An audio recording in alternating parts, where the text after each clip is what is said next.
I'm just honored that you would think me to be worthy to contribute a few ideas about innovation and growth.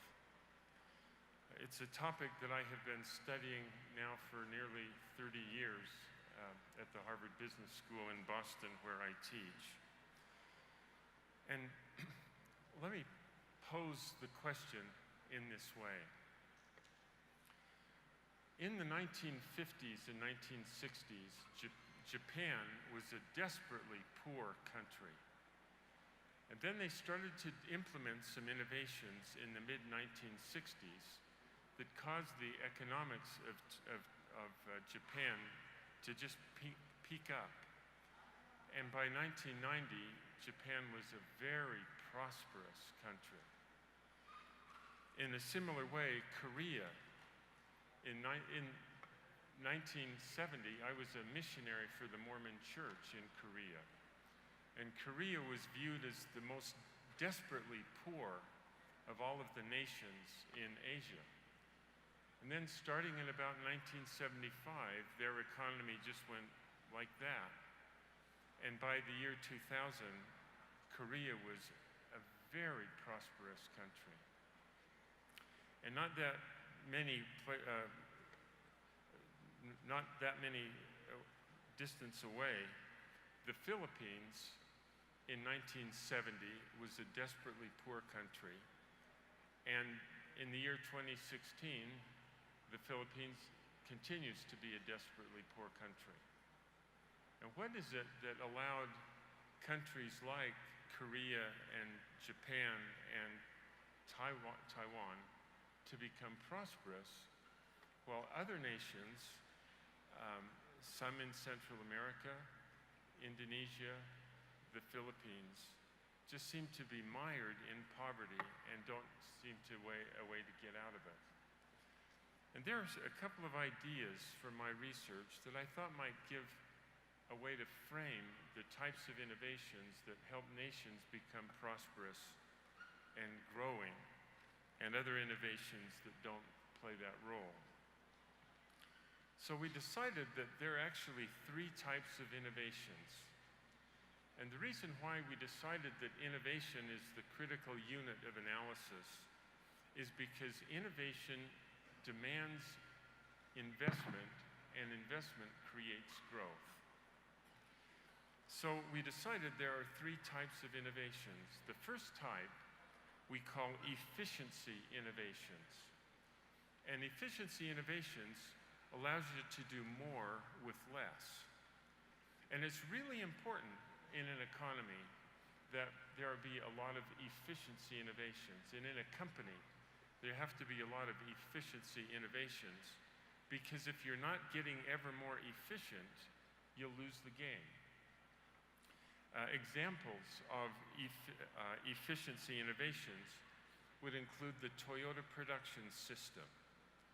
And one of the reasons why the auto industry in this area is so strong is because Toyota figured out how to make cars at about 20% lower cost because of the efficiency innovations associated with the Toyota production system. Another efficiency innovator has been Walmart. And it's a wonderful thing that that Walmart can produce, they can deliver products to customers at 15% lower cost than you can make it in most other retail establishments.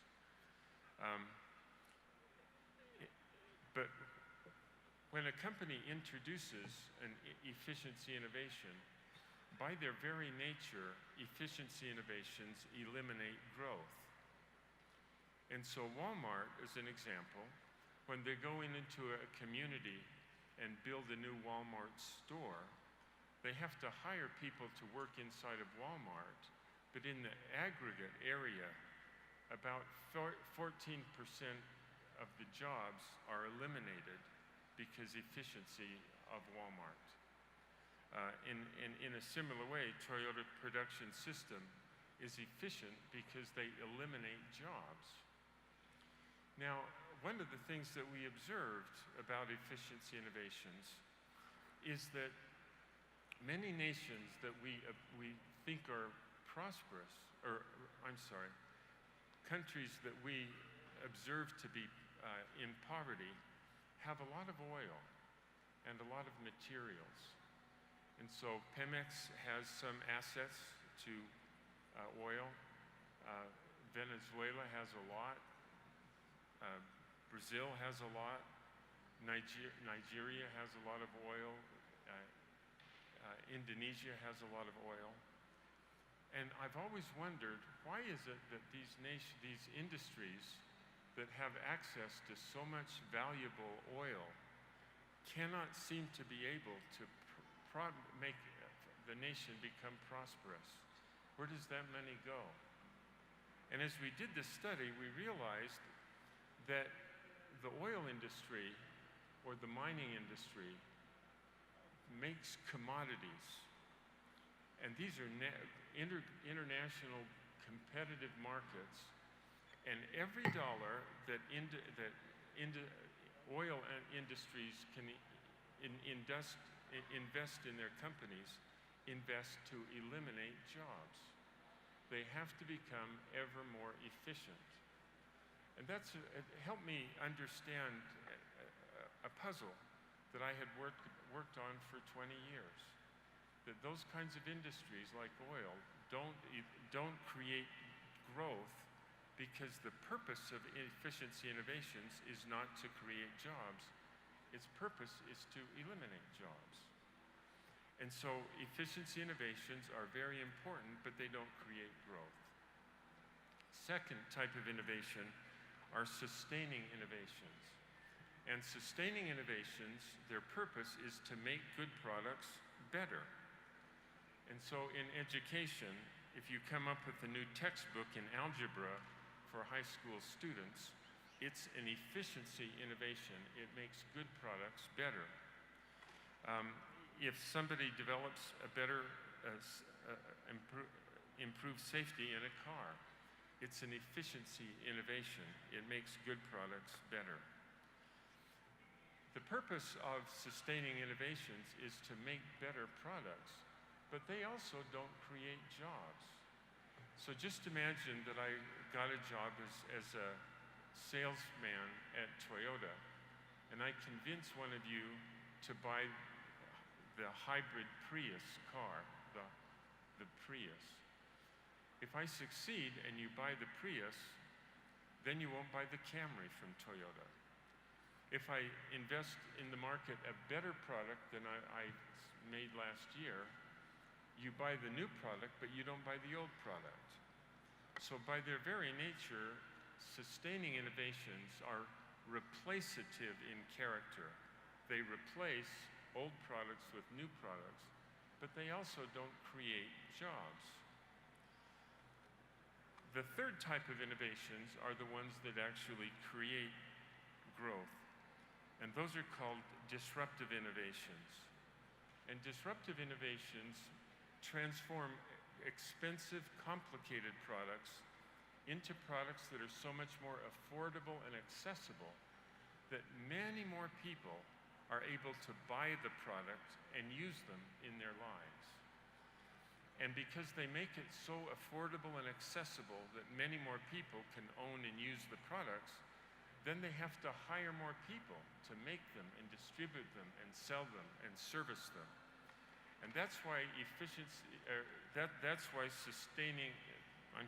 why disruptive innovations are so critical for a corporation to grow and for our economies to grow, is by making it affordable and accessible. Disruptive innovations create jobs and they create growth. So these are the three types of innovations. And each type of innovation has an important role to play in our economy or in our company. And needing to keep this portfolio of innovations in balance is a very important thing for government policymakers and corporate leaders to keep them in balance. Efficiency innovations, sustaining innovations, and disruptive innovations. Now let me talk a little bit about disruptive innovations, what they look like, and why it is they are so important for a situation as you are in today. If you go back into the mid 1880s, what did the economy of the United States look like? It was desperately poor, just desperately poor. And nobody had a way to get out of that poverty. And then a company named Singer developed a sewing machine. And a sewing machine allowed individual people to make clothing in their homes. And that allowed them to put more clothing onto their children and to make products or clothing for other people to buy. And by making it affordable and accessible, the Singer sewing machine put into business many, many people who previously had not been able to make clothing. And that meant that Singer had to hire more people to make it and distribute it and sell it and service it. In a similar way, if you go back into the 1910s and 20s, there was a gentleman named Henry Ford in America who transformed cars into products that originally were viewed as toys for the rich. By making the Model T, they made owning a car so affordable and accessible that millions of people in the United States could own a car and use it. And that meant that Ford had to make more products to make it and distribute it and sell it and service it. And these and a few other industries in America that came in with simple products and enabled many more people to own it transformed the economy of the United States. How did Japan become prosperous? Well, they had 4 industries that transformed a nation that was in poverty into one that is prosperous. The first one is a company called Sony. And before Sony, only the rich had access to a radio. And they were big machines that sat on the wealthy furniture. And Sony made a tiny little pocket radio made with transistors. And in American dollars, they cost $2. And you could put it right in your pocket. And it enabled a whole new population of people, kind of the low end of humanity, people that we call teenagers. They could own a radio. And because there are so many more people who could buy them, then Sony had to hire more people to make them and distribute them and sell them and service them. And in a similar way, Canon made it possible for many people to print previously, which was impossible. Or a company called Honda. The way Honda became prosperous is they didn't make expensive cars, but they came in at the very bottom of the motor seal market. And they got a bicycle, put a motor on it, and they called it a Cub. And it was so affordable that people who only had rural farms and had to walk to market, now they could have one of these cheap, affordable motorcycles. And they and other industries transformed Japan into a prosperous country. How did Korea become prosperous? I mentioned that I was a missionary for the Mormon Church in Korea when it was so in such poverty. And I remember seeing the first Kia car. It had 3 wheels, not 4. And it was sold by companies that had to narrow its way down narrow streets in Seoul to deliver merchandise for them to sell. And because they had 3 cars, not 4, it was cheap, affordable, and it could turn very tight turns. And then a year after I came home from my mission, I noticed that Kia put a fourth wheel on their cars. And then they made the cars better and better and better. And I think somewhere you see endorsements for Korea here. But because of Korea, because of Kia and countries, nations like Samsung, Korea became prosperous. Does this offer any hope for this part of Mexico? I thought I would just give you a couple of examples. Not that these are the only things that you ought to think about, but just as a way to think about what it means to help your nation grow through disruptive innovations. We did a project for a company in India called Godrej. And Godrej makes consumer appliances like refrigerators. And these were very expensive. It cost in US dollars about $149 to buy the cheapest refrigerator. And that meant that most Indians couldn't have a refrigerator in their home. And what that meant is, in order to preserve their food, housekeepers would have to go to the market every day and bring to home only what they could consume because they had no refrigeration. And then we taught them this principle that you need to look around and see where are there products which today are so costly and expensive that only the wealthy have access to it, and could we make it affordable and accessible? And it turns out that there is in refrigeration. And the way most refrigerators do their work is you have a motor and a compressor, and you turn that on and it condenses Freon, it becomes liquid, and then you let the pressure off and it evaporates, and the evaporation is what creates coldness. Well, it turns out there's another way to create coldness, and we're calling it solid state refrigeration. And the way you work it is you have to get a piece of bismuth wire and then a piece of copper wire and put them together and put it out in a straight line. When you send the electricity in this direction, it emits heat. But if you send the electricity in this direction, it absorbs heat, or it makes it cold. And in a box that is about half the size of this, they can make a refrigerator that sells in retail for $49 US, about a third the cost of making a traditional refrigerator.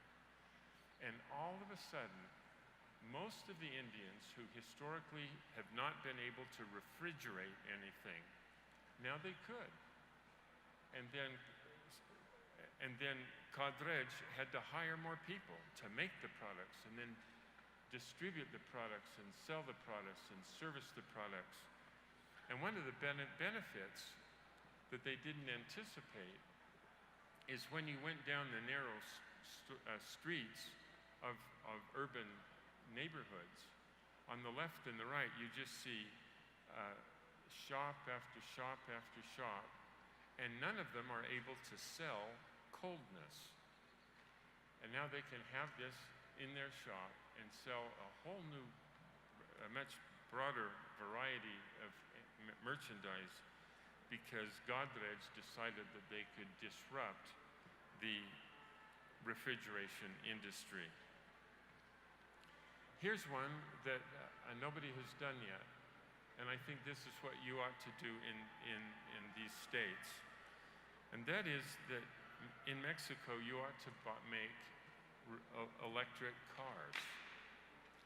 Now, those of you who have watched what's been happening in North America, there's a company called Tesla, and they're making electric cars, but they price these electric cars at about $100,000 US, and they target it to the rich, who otherwise would have to be by BMW or Mercedes. And disruption, or Tesla and their electric car, is a sustaining innovation that won't create growth. But you can make an electric car that is disruptive. And the way you watch what's going on there is you ought to go to Beijing and just go up and down the street and look at who has parked their car on the left and the right side of the street. About every 10th car is an electric car. And these, I could not, I'm 2 meters 3 tall, and so I actually couldn't sit in one of these electric cars. But they're about this wide, and there is a boot in the back. And so if you want to take your family, you have to fold the children up and put them in the back. But it costs about $2,500 to make an electric car. And if you try to sell an electric car to people who have gasoline cars, that would be a sustaining innovation and it wouldn't create growth. You need to make this electric car so affordable and accessible that people who don't have access to a car now can have one. And I predict that if some entrepreneur in this part of Mexico used the infrastructure that's here to make an electric car a disruption, it would be fun for me to come back here and watch what you have done in 5 years. You'd have to hire a lot of people to make it and distribute it and sell it and service it. Here's another one for you from Brazil. I know this gentleman through our church whose name is Carlos Martins. He decided that a key to Brazil becoming prosperous is you just have to get more people to be able to speak English. Because if you speak English well, there are many more jobs available to people who have that skill. The problem is, getting that skill is very costly.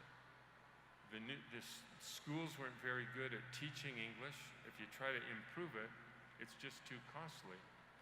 And so Carlos Martins decided to start a company called Wizard. And he figured out how to teach English and in a way that is so simple to teach and to learn. And because it was easy to teach English through his method, he started to hire thousands and then tens of thousands of teachers who taught English to people who couldn't afford to learn how to speak English. And it's quite remarkable. He recently sold his company for over $1 billion because he made something that was accessible only to the rich, something that is available to anyone. And then a last one is a company in Nigeria. Nigeria, as many of you know, is in people worry that it will never become prosperous because dishonesty is prevalent everywhere. And a company in Indonesia called Tolorom decided that they would start to make noodles in Nigeria. And for you and we, who live with roots in Europe, we have noodles and pasta all the time. But for whatever reason, in Nigeria, nobody had ever thought to make noodles for people in Nigeria. And so they just started to build these factories. And it didn't work very well at the beginning because the farmers gave them a wide variety of flour to make these noodles. And so Tolorom had to go back and buy the farms to make the the flour used to make these noodles.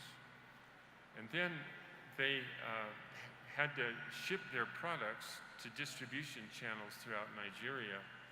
But what they found is that when they filled the cars, the trucks, with Tolaram noodles, about 20% of the noodles somehow bumped off of the car on the way between here and there. And so they had to buy all of the trucks to deliver the noodles to the points of distribution. And then they decided that they wanted to sell the noodles to other nations in Africa. And so they looked around at where this is so much more affordable to get carbohydrates than noodles, that they needed to start to sell their products elsewhere in Africa. And because the ports are so dishonest, they had to build their own port. So they had to integrate all the way back from making the wheat to operating the port. But this nation, in just 20 years, now employs 130,000 people. They send every year $160 million in taxes to the Nigerian government.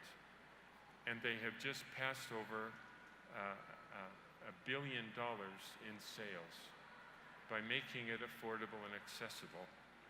And so I've just given 4 ideas for how we here can make this area become prosperous. In India, it was solid state refrigeration. In Mexico, I hope it will be electric cars. In Brazil, it was Wizard in a way to learn English. In Nigeria, it was noodles. But in every case, what they had in common was they were disruptive innovations. So that's what I hope you can remember from my talk. That we wonder why some nations are mired in poverty and why other nations, not many, but some, became prosperous. What was the difference? And in order to understand it, we decided that you'd have to allocate or decide there are 3 types of innovations. Efficiency innovations are very important, but they eliminate jobs. Sustaining innovations make good products better, but they also are replacative in character, and so they don't create jobs either. And the third, disruptive innovations create jobs by making things affordable and accessible. Well, thank you again for the opportunity you've given me to come here and share with you the thoughts of about 20 years of studying this problem. Thank you very much, Professor. Yes, you're welcome.